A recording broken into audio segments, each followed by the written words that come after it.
Olá, querida aluna do sexto ano, seja bem-vindo a mais uma videoaula de língua portuguesa, ao nosso projeto TV Araxá Educa. Eu sou a professora Nadi e continuo te acompanhando nos seus estudos de língua portuguesa. Lembrando que esses vídeos educativos são complementos das aulas que você tem na sua escola. Anteriormente, nós falamos um pouquinho sobre os contos, sobre esse gênero textual. Hoje nós vamos aprofundar nesse assunto.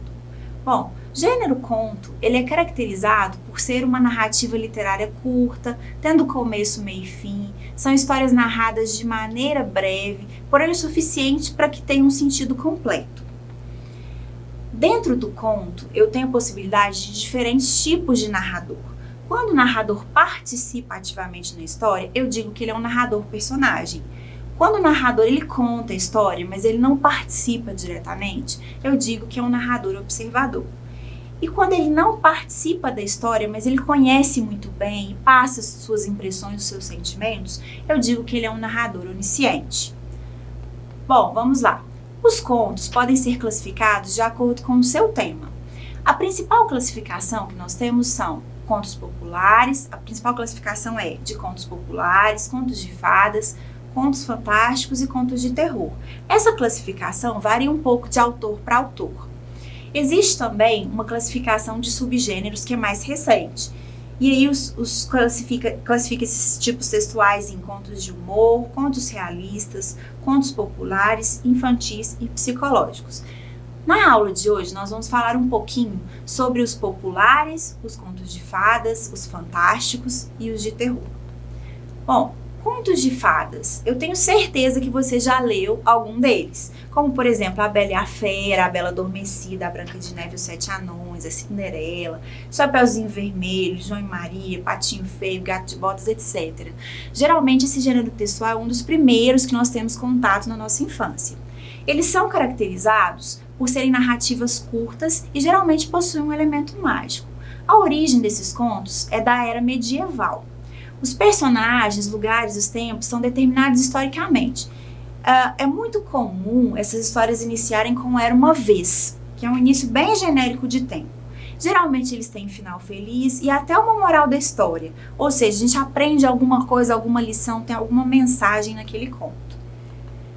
Os contos fantásticos são caracterizados por terem personagens comuns, que levam uma vida normal, simples, do cotidiano, até que algo extremamente absurdo, fora do dia a dia, acontece. Geralmente é algo que não poderia acontecer na realidade. Esses contos têm uma proximidade com a realidade do leitor, mas causam um certo estranhamento.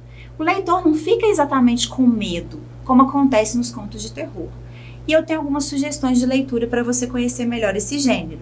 Os Dragões, de Murilo Rabião, Quem se Contenta, de Ítalo Calvino, Assombrações de Agosto, de Gabriel Garcia Marques, Flor, Telefone e Moça, de Carlos Drummond de Andrade.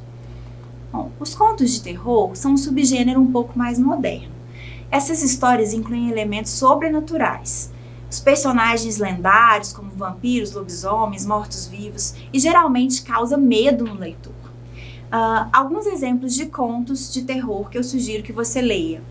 Causa Secreta, de Machado de Assis, Demônios, de Luiz de Azevedo, Os Olhos que Comiam Carne, de Humberto de Campos. Outro subgênero dos contos é o conto popular. Eles são mais relacionados com a narrativa oral. Eles geralmente são passados de geração para geração, então não se sabe geralmente quem é o autor, tem autoria desconhecida. Eles são muito relacionados com a cultura e têm uma linguagem mais formal, mais próxima da oralidade. Você já deve ter ouvido o conto do Saci, Dois Cegos Briguentos e o Sapo e a Onça. Você já ouviu esse conto popular? Que tal conferir agora? Vamos ver um vídeo com esse conto e já já a gente retorna para comentar. Vamos ver o exemplo de um conto popular, O Sapo e a Onça. Tudo começou quando, certo dia, a onça encontrou o sapo num charco, também chamado no Brasil de igapó. A onça estava furiosa desde que lhe haviam roubado o fogo e não queria conversa com ninguém, muito menos com Rele Sapo. "Bom dia, dona Onça", disse o sapo.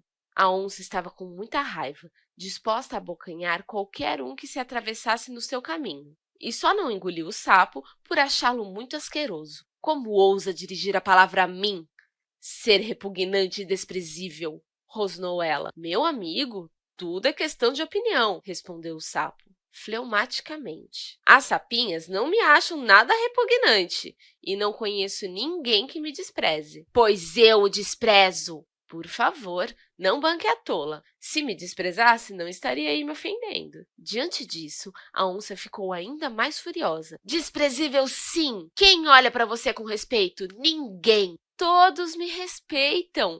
Meu grito, por exemplo, é o que infunde mais terror em toda a floresta. Pela primeira vez, desde que lhe haviam surrupiado o fogo, a onça arreganhou os dentes sem ser de raiva e despejou uma gargalhada. Ria e o mundo rirá contigo, disse o sapo superiormente. Quer dizer que o seu rugido é o mais apavorante da floresta? Disse a onça após recuperar o fôlego. Pois essa eu pago para ver. Então, a onça trepou numa pedra e lançou aos ares o seu urro mais tétrico e desafiador. Instantaneamente, uma algazarra de coisas fugindo por terra, céu e água agitou a floresta. Foi tamanha balbúrdia que, durante cerca de 5 minutos, só se escutou o eco horrendo da fera e das criaturas se atropelando na fuga. Somente quando o último eco de seu grito se desfez no ar, a onça desceu lentamente do seu pedestal de glória. Sua cabeça estava erguida, e um brilho insuportável de soberba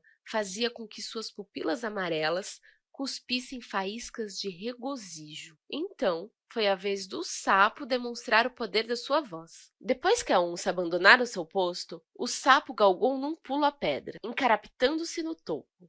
Muito bem, agora o urro do sapo, anunciou ele como um mestre balofo de cerimônias. O ruído do riso da onça obrigou o sapo a aguardar alguns instantes. Somente quando tudo fez silêncio outra vez, foi que o sapo encheu bem o papo até torná-lo translúcido e arremessou finalmente o seu coachar rouco de sapo. Então, aconteceu uma espécie de reverberação total, como se alguém tivesse espalhado pela selva inteira milhares de caixas de som amplificadas ao máximo. As árvores tremeram desde as raízes até as folhas, enquanto o solo chacoalhava. Incapaz de suportar a zoeira terrificante, a onça levou as 2 patas às orelhas, tentando suportar dignamente aquele coachar colossal. Mas, quando viu que não podia mais suportar, atirou tudo para cima e tratou de dar no pé. « Ei, espere! » gritou o sapo do alto da pedra. « Quer apostar como sou também mais veloz? » Mas a onça já não escutava mais nada, desaparecida que estava nas brenhas da mata. Só então, o sapo lançou um segundo coachar,